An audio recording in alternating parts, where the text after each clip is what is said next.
तुम्हाला जर पोलिसांनी अटक केली असेल, तर त्यावेळी तुम्हाला काय अधिकार आहेत, हे प्रत्येक नागरिकाला माहिती असणे अत्यंत आवश्यक आहे. जर पोलिसांनी तुम्हाला वॉरंटाशिवाय अटक केली असेल, तर पोलीस अधिकाऱ्याने तुम्हाला तुमच्या अटकेची कारणे सांगणे आवश्यक आहे. जर आपणास वॉरंटाशिवाय अटक केली असेल, तसेच नॉन बेलेबल ऑफेन्स तुम्ही केलेला नसेल, तर आपण जमानतीवर मुक्त होऊ शकता. ह्याकरिता आपणास जमानतदार द्यावा लागेल, अशी माहिती पोलिसांनी तुम्हाला अटक करताना सांगितली पाहिजे.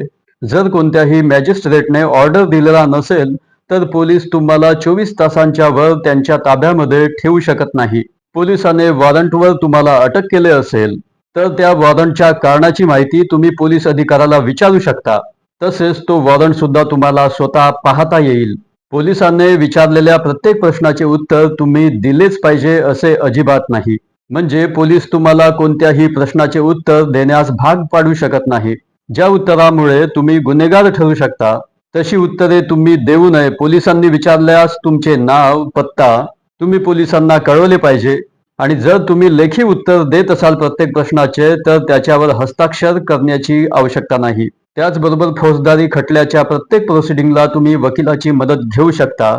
भारतीय घटनेनुसार प्रत्येक नागरिकाला वकील मागण्याचा अधिकार आहे. पोलीस कारवाईसोबत फौजदारी कारवाईच्या प्रत्येक टप्प्यात तुम्ही वकिलाची मदत घेऊ शकता. फौजदारी खटल्यामध्ये वकील लावण्याचा अधिकार प्रत्येक नागरिकाला आहे. तुम्ही एखाद्या गुन्ह्यामध्ये आरोपी असाल आणि तुमची ऐपत नसेल वकील करण्याची, तेव्हा तुमचा खटला चालू असलेल्या न्यायालयातर्फे सरकारी खर्चाने त्या नागरिकाला किंवा आरोपीला वकील देण्याची मागणी करता येते. अशा परिस्थितीमध्ये न्यायालयातर्फे मोफत वकील नेमण्यात येतो.